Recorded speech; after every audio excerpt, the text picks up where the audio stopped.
Welcome to a Blender tutorial on armatures. Okay, first thing you need to do is file open whatever character you're going to be using. For our example, we're going to be using a human knight that we've created. Okay, so now that you have your character open, first thing you need to do is look at your character, and first of all, if you have been using a mirror modifier, you need to go to your modifiers and apply that right now. Yeah, it's actually very important that you do that right now. Another thing to take into note is that before doing the armature, you want to have it set so that for the origin point that you have the character's feet touching the origin. It's best recommended that you go into when you apply this, you want to select the entire mesh and have it set so that the entire mesh touches the origin points, or at least get somewhere close to it. Okay, another thing you want to keep in mind, right now we're using orthographic. Make sure you're in orthographic. If you're in perspective, you're not going to be able to see what you're seeing right now. Yeah. It's very important you stay in orthographic for just about everything we're doing.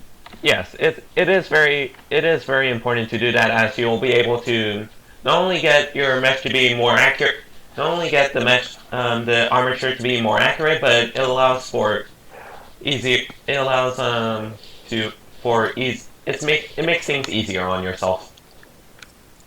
Alright, first of all, now you're going to need to open an armature. Set it to the origin so that it's ready to go. Yeah. Now, go to edit mode and raise the armature up. This will make it so that the armature's origin is considered at 0, but in actuality, it'll be wherever you set it. Another thing too that we highly recommend is that you turn on the X-ray by going to here, and then and when it says display, click the X-ray button. That way you'll be able to see it through the character that you're working on. It is very important that you see it, otherwise you're not going to be able to see it or modify it at all. You're just going to end up selecting the character over and over, and it's going to be really frustrating. Yeah. Alright, so let's start with the spine, since it's the easiest one to do. I highly recommend that for the back, you want to have it as in 3 segments.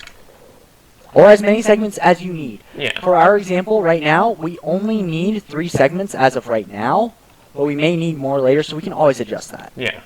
And you want to have it set so that the segments look like that they actually flow properly with the entire mesh. That's why I'm moving some of these to the back. I recommend also turning on wireframe just to get a good look at the character. Alright. And when we're making these new armature pieces come out, we're hitting E to extrude. Yeah. You have to extrude it to actually make it come out. Right.